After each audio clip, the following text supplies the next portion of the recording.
and welcome to this episode of the Virtuous Woman Show. My name is Sheila Juma and we're so happy to be hosting you for yet another episode. We hope that this show is a blessing to you. We hope that you've had a great week from wherever you're watching us from.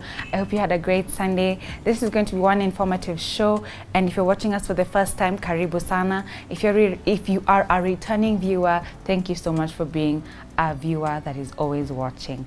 If you have never followed us on our social media platforms, please go ahead and do so. We are the Virtuous Woman Show on Instagram, on Facebook, on TikTok, and on YouTube. Go ahead, subscribe to our YouTube channel. There is an array of content for you there. If you've not watched any of our episodes or you missed an episode, you will most likely find it on YouTube. If you are watching this online, go ahead, share the link, have someone watch with you. Invite someone to share in the blessing that this show is going to be. Like I said, my name is Sheila Juma and I have a very amazing woman of God with me on set, and we are going to be talking about emotional eating or eating disorders. Are you there? And when you get stressed or when you get emotional, your first instinct is to reach for some fries, or to reach for a burger, or to reach for, I don't know, porridge, whatever your favorite thing is. This show is for you. How to deal with this, because it can become an actual disorder. You may not have known that, but we're going to discuss this in depth with our guest today, Karibu sana. Thank you very much. Thank you for coming. Maybe you can look at your camera and let us know who you are and what you do. Okay, my name's Lucy Mora, a born-again Christian, married to one handsome husband. Also blessed with 2 children, 14 and 11.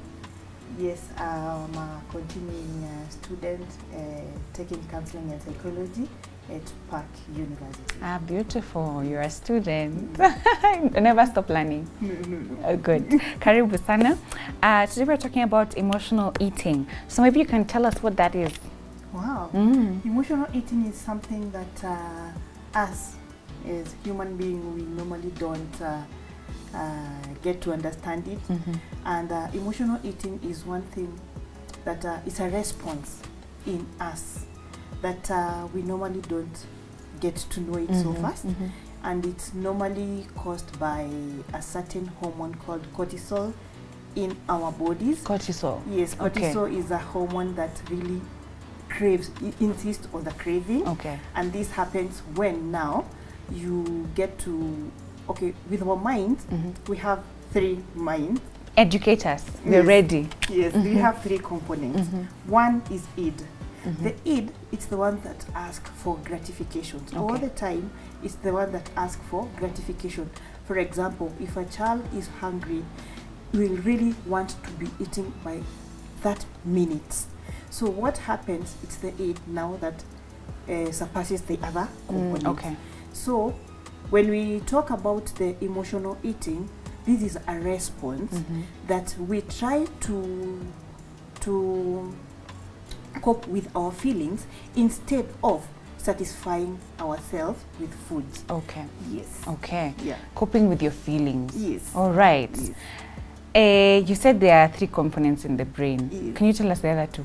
The other 2 is ego and super ego, and as we be continuing, Okay. Yes. Sawa. Yes. Now, what causes emotional eating? What causes emotional eating is something which is very funny. It's something that happened in your childhood. Okay. So yes, the emotional eating most of the time is caused by childhood habits. Okay. For example, one time you fell down when you were young, or even you did well in school, and then your primary caregivers, who is now maybe our guardians or even our parents, came and rewarded you with a sweet. And also maybe when you fell, they were also given a sweet. Yeah. You didn't deal with the emotions, you didn't deal with the feelings. Instead, you gratified that child. So what registers in our minds when we are young is what happened. So when this child falls down, there's something that has been registered. So what happens is that he or she needs that sugary thing to feel fulfilled. So it grows up with us. When you feel like you are angry, or when you need something, like you need to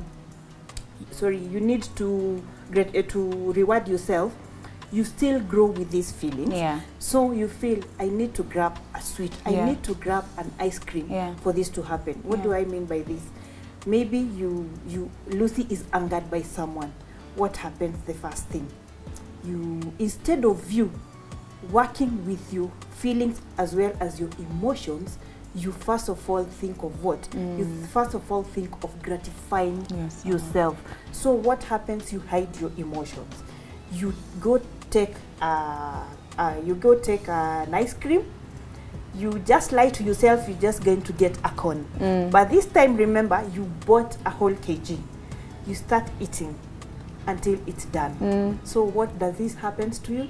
You feel gratified. Yeah. But the emotions and the feelings are still there, and they are not touched. Yes. So how can you identify emotional eating and the difference between, for example, as a pregnant woman, you know, there are cravings. Yes. Are these cravings caused by that, what did you call it? The gratification. No, id. Yes. The id. Yeah. Are those cravings caused by id? At some point, I would say yes, but I'm not sure. Like per se sure. Okay. But I would say yes, because now it's something that is really asking. It's like a child when the child is crying, is really looking to your attention. Yeah. Is until now you work on her or him. That's when they will feel fulfilled. Yeah. So when this happens, the id now, remember there is this hormone called cortisol. The cortisol now starts. When it's released, what happens? It pushes. It pushes pushes it to the mind. So the hormones tells the mind, I want it and I want it now. Yeah. Na kama siyo sasa ni sasa hivi. So what you do, you get it and you grab it. Yeah. Yes. So now the difference between now like a regular craving, because I can just sit down sometimes and I just tell my husband, oh, I just want chocolate right now. It's not an urgency. Yes. So what is the difference between that, like a just general craving, and now emotional eating? The difference is you just asked for a chocolate because you wanted it. Yeah. So you want to gratify it, not over an emotion. Okay. Yes. Okay. The other thing, the other side is you want to gratify these feelings with food instead of satisfying your hunger. Yes. Remember when you ask your husband for a chocolate, you were trying to satisfy your hunger. For the chocolate. Yeah. But this other side is that what you're trying to do is you're trying to cope with that feeling. So it's just the same as when you're angered by someone, you decide to be angry. Yeah. Or maybe to shout. You decide to do something else. In this case now, what you do, you decide to grab a popcorn. Yeah. You decide to grab a burger. A cake. And you feel, remember, it can still happen. You're full, but you're feeling you still need to eat. You still need to eat. Wow, okay. And I like what you said about it could stem from a young age. Yes. It could come from a young age, the habits you train your children with. So if you're watching and you have a young child, train them in a way that she will not have an eating disorder. Yeah, help them deal with their emotions at a very young age. Yes, the other thing about that can cause is our stressful emotions. Okay. Our stressful events. Okay. This can be workplace, it can be also finances. You now wonder, what do I do? So you have set yourself that anytime I'm stressed, I'm going to grab this. I'm going to grab an ice cream. I'm going to go to Valentine's Day. This 1 kg lazima nimalize. Peke yangu. Now you not actually si ati haujui, you know, but you're eating. Is until now you come to self-realization, you're like, nimemaliza hiyo keki. Or your husband will tell you, Sheila, 1 cake hujatubakishia hata kidogo. Yeah. Do you think it helps? Like that eating, is it a coping mechanism that helps? No, it doesn't help. Yeah. It's a coping mechanism called displacement. Okay. And it's a maladaptive behavior that we adapt. So what you do for you to get the comfort zone, you now get this defense mechanism or the coping mechanism that now happens to us. What you do is, what I mean by displacement is that this thing that is happening, you can only feel it with food. You're trying to displace the other things you now deal with what? Food. With what is there. Yeah. You deal with the here Yeah. and now. And I think it's because food is more familiar and It's it's present, it's tangible. Yes, and also it's something that us women, especially with these junks and what, Yeah. it's something catchy. You Yeah, know? yeah. What are some of the negative effects of stress eating or emotional eating? Okay, the negative effects now, they are first of all, you will be having maybe, especially as women, you keep on looking at your tummy. Yeah? We want to have a flat tummy all the time. So you hear Sheila is and Lucy sasa nakabeli kako kanianza kuprotrude. Something else is there. Our health conditions. Yes.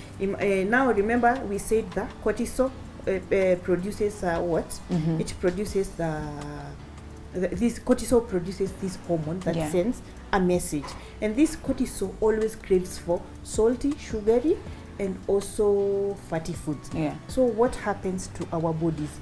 You either maybe start being big, belly starts now protruding. You can also have conditions like diabetes. You can have conditions as hypertension. And now what happens when you get that is now your self-esteem now goes low. It start going down. Are there any, okay, you've talked about physical, because when you're eating you will gain weight. Yes, of course. Automatically, without question. Yes. Now, when it comes to obesity, do you think in women that could be one of the reasons we have a lot of maybe obesity going on in this day and age? Because in this day of social media and all these pressures and could emotional eating be playing a part? It should be playing a very big role actually, because now by the time it's coming to you being obese, remember you have already you now don't keep track of your eating. You just eat because you want to eat. You don't eat because you are hungry. Remember we said whenever emotional eating comes when you're coping with your feelings and not satisfying your hunger. So remember, you're only working with the emotion. Mind. And now what happens to our emotion now, especially when all these causes identifies to us, is now you start having shame. You start having guilt.